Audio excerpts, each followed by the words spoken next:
অবশেষে একটা বিষয় ক্লিয়ার হলো, সেটা হচ্ছে ইকোনমিস্টে একটা প্রতিবেদন প্রকাশ হয়েছে। সেখানে ডক্টর মোহাম্মদ ইউনূস বলেছেন যে এই বছরই ডিসেম্বরে নির্বাচন হতে চলেছে, এবং তিনি সে সাথে বলেন যে কখনোই জুনের পরে নির্বাচন হবে না, তবে ডিসেম্বরকেই নির্বাচন হওয়ার যে একটা সম্ভাবনা ছিল সে কথা তিনি এর আগেও বলেছিলেন। সেই সাথে সাথে আবারও আপডেট একটি প্রতিবেদন প্রকাশ করেছে ইকোনমিস্ট, সেখানে তিনি এই ধরনের মন্তব্য করেছেন।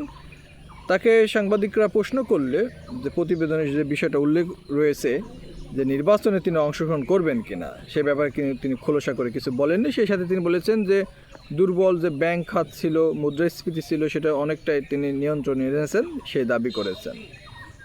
ডক্টর মোহাম্মদ ইউনূস যখন এই কথা বলল, যেখানে বাংলাদেশে বিভিন্ন বিষয় নিয়ে কিন্তু অন্ধ্রপ্রদেশ সরকারের অর্থাৎ তার সরকারের বিভিন্ন বিষয় নিয়ে কিন্তু সমালোচনা শুরু হয়েছে।